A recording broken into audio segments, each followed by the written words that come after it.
Quantas vezes você já pensou que pessoas tóxicas eram sempre os outros? Um amigo, um familiar, um colega de trabalho ou até um ex. Mas hoje eu quero te fazer uma pergunta desconfortável, daquelas que a gente tenta evitar. E se a pessoa tóxica for você? Calma, isso não é uma acusação, é um convite. Um convite para enxergar o que quase ninguém tem coragem de admitir sobre si mesmo. Quando a gente pensa em toxicidade, a primeira imagem que vem à cabeça é alguém explosivo, manipulador, agressivo, mal intencionado. Só que existe um tipo de toxicidade muito mais silenciosa e muito mais comum. A toxicidade que nasce da insegurança. Ela aparece quando você se diminui o tempo inteiro, se compara com todo mundo, espera que alguém sempre te valide, reclama, mas não faz nada para mudar. Ou quando puxa o outro para baixo, só para tentar se sentir um pouquinho melhor. Isso também é tóxico. Não só para você, mas para qualquer pessoa que convive contigo. Porque convivência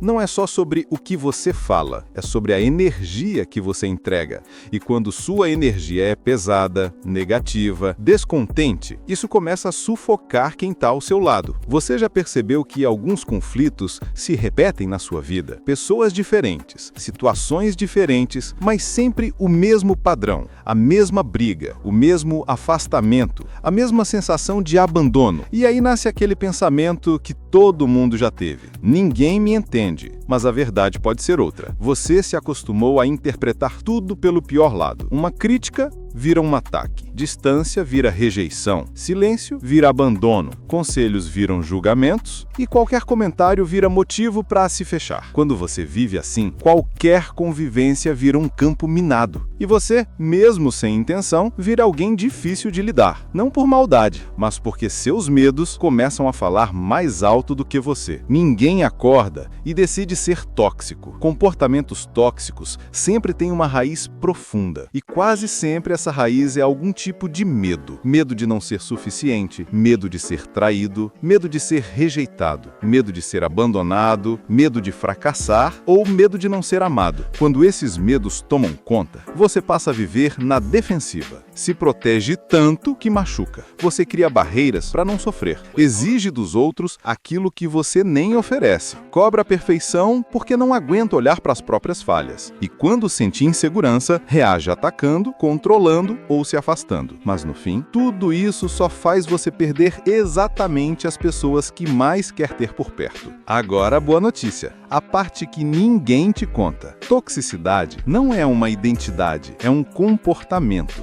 E comportamento pode ser mudado. 1. Admita que você erra. Ninguém evolui tentando proteger o próprio ego. 2. Pare de reagir no impulso. Respire. Conte até 3. Pense antes de responder. 3. Observe seus padrões. Pergunte-se, o que é que eu estou repetindo? Por que isso sempre acontece comigo? 4. Assuma a responsabilidade. Nem tudo é culpa do mundo, da vida ou dos outros. A mudança começa dentro de você. 5. Se trate com respeito. Quem se trata como lixo, trata os outros do mesmo jeito. Quem se respeita, aprende a respeitar. Alguém melhor do que ontem. A verdade é simples. Você não precisa ser perfeito. Você só precisa ter coragem de olhar para dentro. A toxicidade só vence quando você se recusa a admitir que ela existe. Mas quando você percebe, assume e decide mudar, você já não é mais a pessoa tóxica da história. Você vira alguém em evolução e alguém muito mais leve para conviver amanhã.